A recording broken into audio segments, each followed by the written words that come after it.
Some live visuals coming in. I think Anil Ambani has now reached the Delhi airport. Let's go across to these visuals. Anil Ambani has now reached the Delhi airport. These are live visuals coming in. Remember, he left his Mumbai residence early this morning.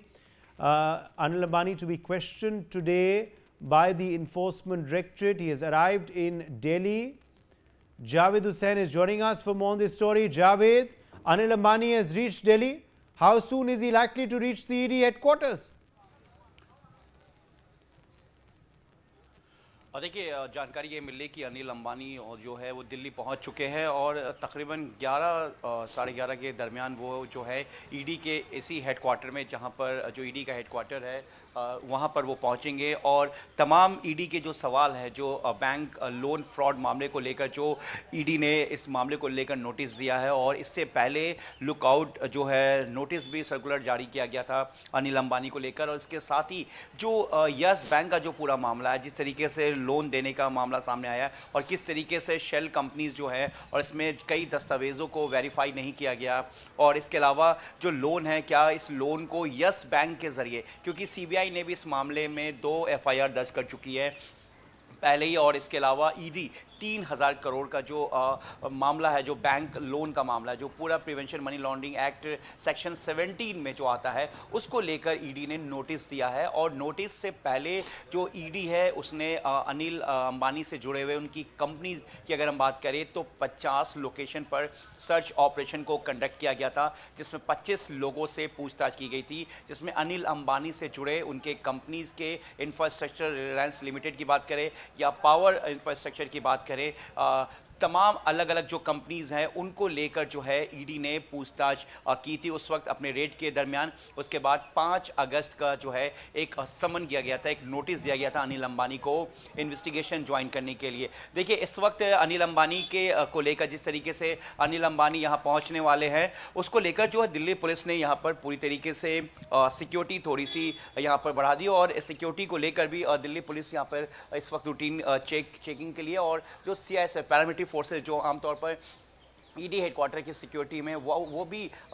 यहाँ पर gate के पास आकर यहाँ पर depute हो गए हैं। और थोड़ी देर में यानी कि 11 साढ़े 11 तक जानकारी जो मिल रही कि अनिल अंबानी यहाँ पर आएंगे। ईडी की कई ऐसे सवाल हैं जिसको लेकर अनिल अंबानी से ईडी के जो जांच अधिकारी हैं जो इस पूरे मामले को इन्वेस्टिगेट कर रहे हैं वो पूछताछ करेंगे। 3000 करोड़ जो कि रिलायंस ग्रुप यानी कि अनिल धीरूभाई अंबानी ग्रुप यानी कि ADAG जो है उनकी तरफ से लिया गया था। इस 3000 करोड़ यस बैंक से उस लोन में ये भी पाया गया है कि ईडी को ऐसा लगता है, जांच अधिकारी को, कि ये जो लोन है इसमें बैंक के भी कुछ लोग जो है वो कहीं ना कहीं इसमें शामिल हैं, जिसकी वजह से बहुत ईजिली और कई ऐसे डॉक्यूमेंट्स को बगैर चेक किए हुए कई ऐसी कंपनियों को भी ट्रांसफ़र किया गया जिसको वेरीफाई नहीं किया गया था। इसके अलावा स्टेट बैंक ऑफ इंडिया ने भी सीबीआई को कंप्लेन, जानकारी के मुताबिक कंप्लेन दे चुकी है। इसके अलावा SBI के अलावा कई और बैंक्स हैं, बैंक ऑफ बड़ौदा की बात करें वो भी इस वक्त प्रवर्तन निदेशालय के संपर्क में, उन्होंने भी कई जानकारियां दी हैं।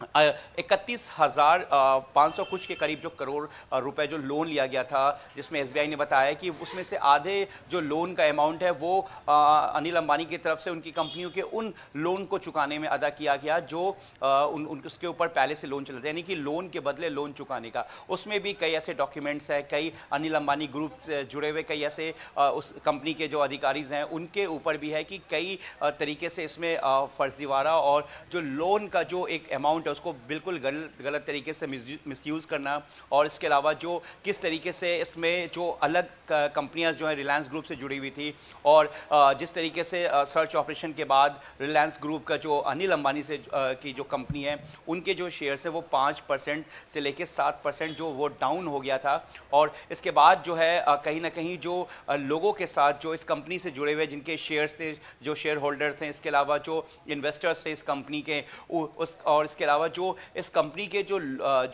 दूसरे अधिकारी थे, जो किस तरीके से इस पूरे जो बैंक लोन का जो ये पूरा फ्रॉड मामला, इसमें किस तरीके से अनिल अंबानी की कंपनी जो है वो जो लोन उन्होंने यस बैंक से जो उन्होंने लोन लिया था उसमें किस तरीके से जो पेपर्स डॉक्यूमेंटेशन है और किस तरीके से जो फेक इन्फॉर्मेशंस, इन तमाम चीज़ों को लेकर जो है ईडी जो है आज अपने सवालों को है वो अनिल अंबानी के सामने रखेगी। और ये पूछताछ कितनी लंबी होगी ये कह पाना भी मुश्किल है, लेकिन 11 से 11:30 बजे तक का टाइम माना जा रहा है कि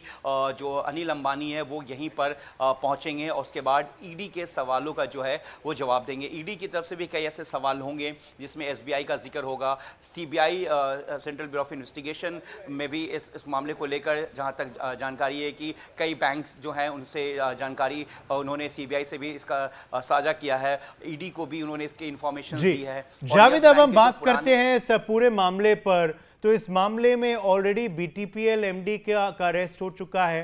क्या बीटीपीएल एमडी को कन्फ्रंट किया जाएगा अनिल अंबानी से? क्या ये भी ईडी प्लान कर रही है? आज रेड्स भी किए गए थे पिछले महीने कई ऐसे ठिकाने जो अनिल अंबानी के कंपनीज से तालमेल रखते हैं,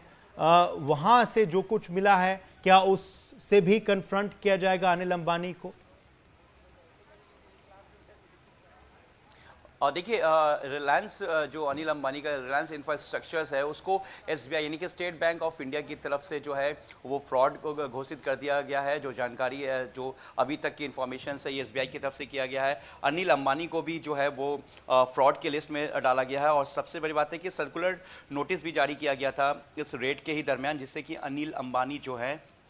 वो भारत से बाहर ना जा सकें। अगर वो ऐसा करते हैं किसी बंदरगाह पोर्ट से या फिर किसी एयरपोर्ट से वो जाने की कोशिश करते हैं तो उनको हिरासत में ले लिया जाएगा। इसके साथ ही ईडी ने जिस तरीके से 50 लोकेशन पर एक साथ सर्च ऑपरेशन को कंडक्ट किया था जिसमें 25 लोगों से पूछताछ की गई थी, उसमें कई अहम दस्तावेज और कई अहम जानकारी जो है वो ईडी को हासिल हुई थी। उसके दरमियान ही ईडी ने इस मामले को आगे बढ़ाते हुए, क्योंकि यस बैंक के भी उस वक्त के जिस वक्त ये 3000 करोड़ लोन जब अनिल और धीरूभाई अंबानी ग्रुप को जब ये 3000 लोन यस बैंक की तरफ से दिया गया था उसमें कई अनियमितताएं पाई गई थी, कई तरीके के जो डॉक्यूमेंट्स है, क्योंकि इस पैसे को फिर आगे की तरफ ट्रांजैक्शन कर दिया गया, उन कंपनीज को ट्रांजैक्शन कर दिया गया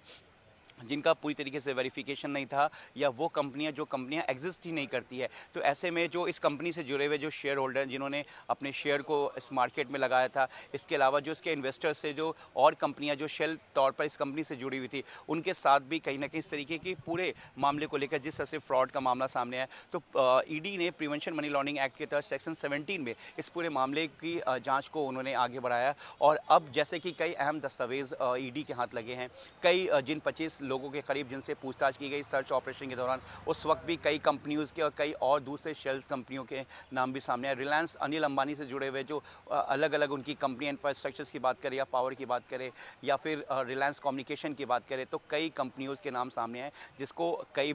एसबीआई की तरफ से भी फ्रॉड घोषित किया गया है। तो ऐसे में अब कई ऐसे अहम सवाल है, एसबीआई की बात करें या सीबीआई की बात करें, सेंट्रल ब्यूरो इन्वेस्टिगेशन की तरफ से अगर हम इसकी बात करें, तो इस पूरे मामले को लेकर यस बैंक के जो पूर्व अधिकारी जब इस क्या वो भी कुछ लोगों का नाम सामने आया था जांच एजेंसियों के सामने, तो क्या उनके कितने इन्वॉल्वमेंट है इन 3000 करोड़ लोन के मुकाबले यस बैंक के को कितना दिया गया, तो उनके जो उस वक्त बैंक के उस वक्त जो अधिकारी थे जहां से ये पूरा ट्रांजैक्शन किया गया, इस लोन को लिया गया, उस लोन में कौन कौन से डॉक्यूमेंट्स लगाए गए, किस तरह के किन कंपनियों का जिक्र किया गया, उसमें कौन कौन शेयर होल्डर्स है, किन को ऑथराइज लेटर किन के नाम था, किस तरीके से अनिल अंबानी के बाद उनके कौन कौन से अधिकारी जो उस कंपनी से जुड़े हुए डायरेक्टर, बोर्ड डायरेक्टर्स या जो भी उस कंपनी के बड़े